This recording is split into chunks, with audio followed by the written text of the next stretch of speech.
สบายดีท่านผู้ชมที่เคารพข้าพเจ้าสาวภากิมมณีวงศ์ต่อไปเส้นทางรับชมข่าว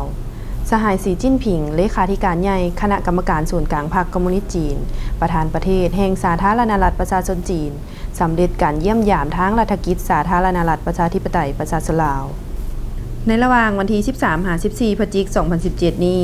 การเยี่ยมยามสาธารณรัฐประชาธิปไตยประชาชนลาวของสหายสีจิ้นผิง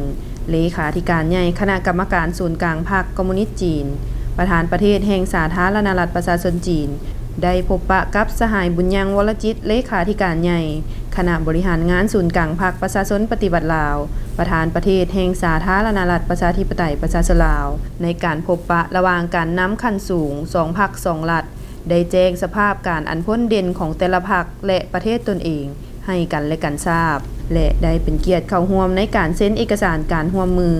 จำนวน17ฉบับหลังจากนั้นยังได้ให้เกียรติเข้าร่วมในพิธีวางศิลาฤกษ์โครงการก่อสร้างอาคารห้องหมอมโหสถหลังใหม่ซึ่งเป็นโครงการที่ได้รับการช่วยเหลือราชจากสาธารณรัฐประชาชนจีนจากนั้นสหายสีจิ้นผิงได้พบปะกับสหายทองลุ้นศรีสุริตกรรมการกรมการเมืองศูนย์กลางพรรคนายกรัฐมนตรีแห่งสาธารณรัฐประชาธิปไตยประชาชนลาวทั้งสองฝ่ายได้แลกเปลี่ยนคำคิดคำเห็นอย่างลึกซึ้งเกี่ยวกับสายพัวพันระหว่าง2พรรค2รัฐลาวจีนปัญหาภาคพื้นและสากลหลังจากนั้นสหายสีจิ้นผิงยังได้พบปะกับสหายนางปานิยาทอตู้กรรมการกรมการเมืองศูนย์กลางพรรคประธานสภาแห่งชาติลาวสหายสีจิ้นผิงเลขาธิการใหญ่คณะกรรมการศูนย์กลางพรรคคอมมิวนิสต์จีน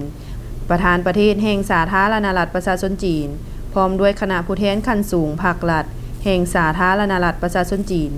ได้สำเร็จการเยี่ยมยามทางรัฐกิจสาธารณรัฐประชาธิปไตยประชาชนลาวและได้กลับคืนประเทศด้วยความสวัสดิภาพในตอนแรงวันที่ 14 พฤศจิกายน 2017 นี้ขอบใจที่ติดตามชมข่าวจากสำนักข่าวสารประเทศลาวสบายดี